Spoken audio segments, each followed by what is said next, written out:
first and foremost love zoos. I love AZA zoos, which are the most important, to always visit an AZA zoo. Went to Temple University, studied public relations and communications with a minor in environmental studies, because I knew I love conservation, I love the sciences, but I knew I wasn't great at that aspect of it, but I wanted to know how I can help and how I can give a voice to animals, how I can give students an opportunity to visit if maybe they couldn't. And I really enjoyed writing and creative writing. So I took those two passions and combined them into one.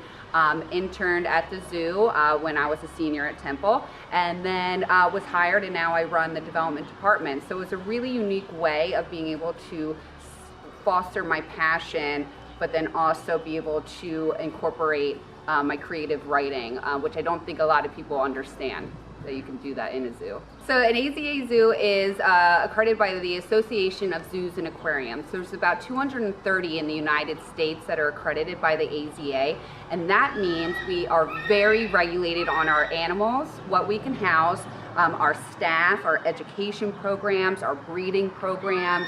It would be like going to a restaurant that wasn't inspected by the health department. You don't go to zoos that aren't accredited by the AZA, and the zoo is very, very proud that we are AZA accredited, and that's why we can have these federally protected eagles behind me, because of the partnership with the AZA and the federal government. And then going into the grant writing, that is some of the things that we always like to put in there, that you're supporting a zoo. Our education programs are all accredited, our animals are accredited, so it just puts an extra onus on the welfare of our animals. So it's really interesting. So you can compare it to when you come to the zoo, you hear the animals, you smell the animals, you see the smiles. It's really has a lot of senses that go into it. So when you're taking someone on a tour, they can see it, they can feel it, they can experience it.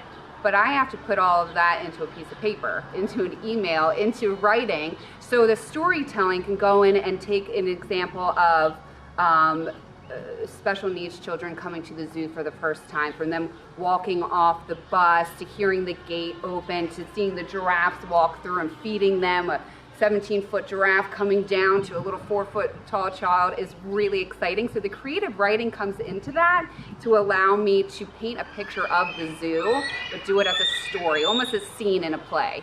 It's super important to have the support of individuals, have our members, which we consider donors, local businesses to larger corporations, to have them appreciate and understand what the staff does on a daily basis to make sure our animals are the healthiest and the most well taken care of. We do that by visitors coming in and buying memberships, but also doing a general donation, a $25 donation to $1 million donation. It all makes a difference. And to me, knowing that we're a community organization and institution, and having people appreciate what we do as my profession really goes a long way. I'll work in a zoo, I'm hoping my whole life. That's how much I love it. So to know that people appreciate what I do as a career choice, it just makes me want to go that much longer and that much harder to support the Elmwood Park Zoo. So again, with being with the AZA, one of our requirements, I'll say, is to support different conservation efforts around the world, but also locally. So again, the Eagles calling. A part of the reason why they're not on the endangered list anymore is because of zoos rallying together and supporting their conservation mission to make sure that our nation symbol can be free flying again without any issues. So from bald eagles to giraffe conservation to red pandas all the way in China, right here in Norristown, we're all contributing to that. So my grant writing, individual contributions really reach all the way around the world. And that is something that's really neat as well, to know that sitting here in your office writing a grant is making sure that our animals and their wild cousins abroad are really being protected and staying safe out there during a very difficult time in nature.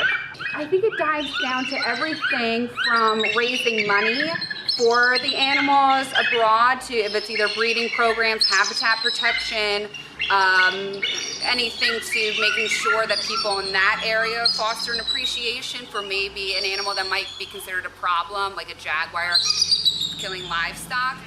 So internationally, it's important, but I feel like a large part that I feel a connection to is the local conservation efforts, fostering the next generation of environmental ambassadors to know little tips of it's okay to pick up a piece of trash off the ground, make sure you recycle, turn the water off when you're brushing your teeth. Little tips for that encourages them to keep the zoo in the back of their mind, to keep an animal, maybe a robin here, realize that robin's as important as an osprey, you know, overseas would be. So I think the conservation is more, to me, changing the mindset of people to know that each person makes a difference.